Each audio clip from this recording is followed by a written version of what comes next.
ओम नमो भगवते वासुदेवाय। श्रीमद्भागवत का कथा तत्व विमर्श। भक्ति का पहला लक्षण है सरलता। जो अत्यंत सरल, मृदु और विनम्र हो, जिसमें किसी प्रकार का दिखावा ना हो। वृद्धत्व का अर्थ है ग्राहकहीनता। जब कोई ग्राहक ना हो, कोई चाहने वाला ना रहे, जब तक इस संसार में मानव की इच्छाएं पूर्ण होती जाती हैं, तब तक मानव उसे चाहता है, पूछता है, ग्राहक बना रहता है। जब उसकी इच्छाएं पूर्ण नहीं होती हैं, तो कोई पूछते तक नहीं, उसे उपेक्षित कर देते हैं। यही वृद्ध अवस्था है। एक तो मेरी सरलता, दूसरी मेरी वृद्ध अवस्था, जिससे मैं उपेक्षित होती गई। हम सभी असमर्थ और प्रभावहीन हो गए। ये देवियां, गंगा आदि नदियां हैं जो मेरी सेवा में संलग्न है, फिर भी मुझे शांति नहीं है। उत्पन्नम द्रविड़ेशायहम वृद्धिम कर्णाटके गता पश्चित्ते क्वचिन् महाराष्ट्रे गुज्जरे चेड़ताम गता। हे तपोधन, मेरा जन्म द्रविड़ देश में हुआ। कर्नाटक में हम सब जवान हो गए, क्योंकि कर्नाटक में शबरी माता का जन्म हुआ। श्री हनुमान जी जैसे महापुरुषों का तथा वानरों का जन्म भी दक्षिण दिशा में हुआ। दक्षिण देश परम पवित्र देश है। श्री शंकराचार्य पाद तथा श्री रामानुजाचार्य महाभाग का भी जन्म दक्षिण देश में हुआ है। हनुमान सम नहीं बड़ भागे, नहीं को राम चरण अनुरागे। तुलसी बाबा ने रामचरितमानस में लिखा है। दक्षिण देश भक्ति का देश है। कर्नाटक में शबरी माता को श्री राम ने नवधा भक्ति का उपदेश दिया। गुज्जरे जीर्णतम गता, धीरे धीरे गुजरात में पाखंडवाद ने मेरे अंग छीड़ कर दिए और मेरे ये पुत्र भी बूढ़े हो गए। भक्ति के 9 अंग हैं: श्रवण, मनन, निध, ध्यान नाद।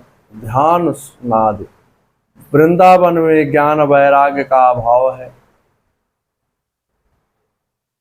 तीनों की पूर्णता कहाँ है? वृंदावन के प्रभाव से मैं पुनः परम सुंदरी रूपवती नवयुवती हो गई हूँ, किंतु मेरे सामने मेरे पुत्रों का वृद्धत्व नहीं गया। भक्त ने कहा, हे तपोधन, मेरे पुत्र बूढ़े और मैं जवान, इस वैषम्य का कारण बताएं। संसार में माता वृद्ध और पुत्र जवान देखे जाते हैं। घटते जरठा माता तरुणो तनयाविते। नारद जी ने सोचा, कोई महिला कितनी भी सुंदर क्यों ना हो, बालकों के बिना शोभा को प्राप्त नहीं होती। भक्ति बोली, मैं इस स्थान को छोड़कर अन्यत्र जाना चाहती। इदम अस्थानम परित्यज्यम विदेशम गम्यते मया। नारद जी ने ध्यान करके बताया, हे देवी, तुम चिंता मत करो, भगवान श्री हरि तुम्हारा अवश्य कल्याण करेंगे। श्रुस्वावाहितम वाले युगो अयम दारुणा कले। नारद जी ने कहा, इस समय दारुण कल युग है, इसलिए ऐसा हुआ है। जिस दिन भगवान श्री कृष्ण इस भूलोक को छोड़ करके अपने परम धाम में पधारे, उसी दिन से इस पृथ्वी पर कलयुग आक्रमण कर दिया।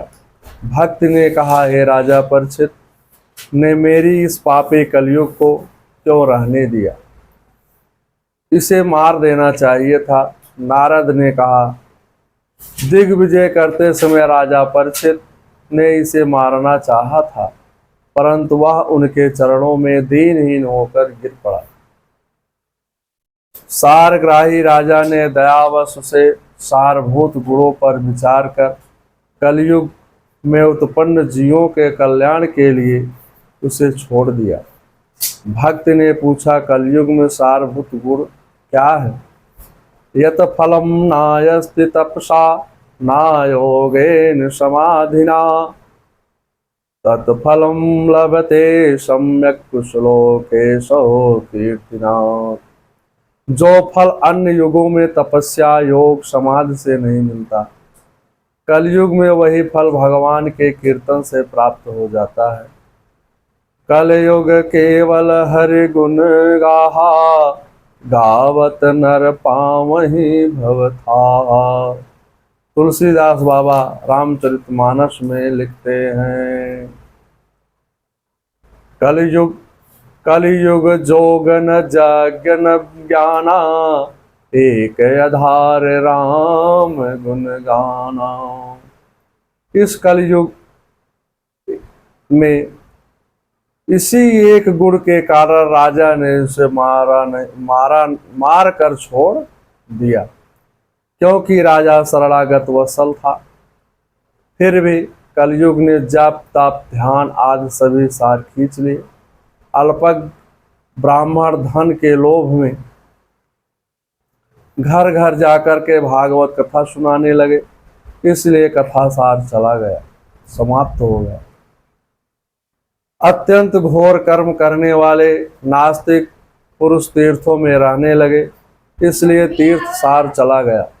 मनुष्यों का स्वभाव आसुरी हो गया है। पृथ्वी भी स्पर्श योग्य नहीं रही। सर्वत्र दुराचार व्यभिचार अनाचार की वायु बहने लगी है। पृथ्वी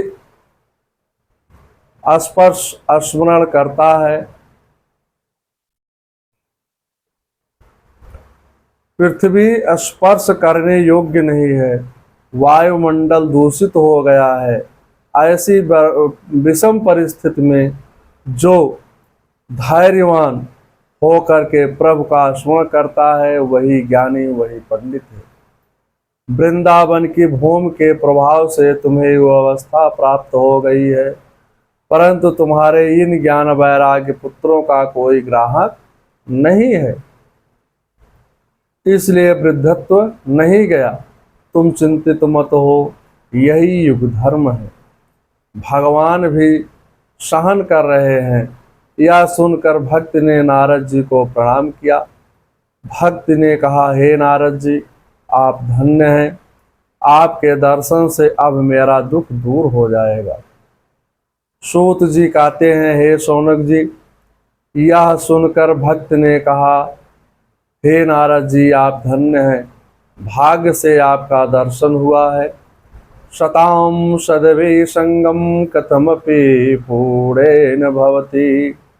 आपके उपदेश से 5 वर्ष का बालक ध्रुव माया को जीतकर ध्रुवलोक को प्राप्त हो गया। कयाध पुत्र प्रहलाद ने भी माया पर विजय प्राप्त की थी। ऐसे सर्वमंगलमय साक्षात ब्रह्मा जी के पुत्र आपको मैं नमस्कार करते हूँ। जयति जगति मायास्य कायाधवस्ते वचनम क्षणमेकं केवलं चाकाल्यम्।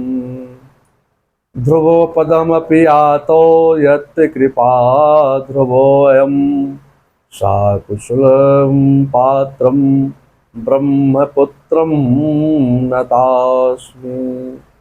श्री पद्म पुराण अंतर्गत श्रीमद् भागवत कथा का प्रथम अध्याय समाप्त हुआ। ओम नमो भगवते वासुदेवाय।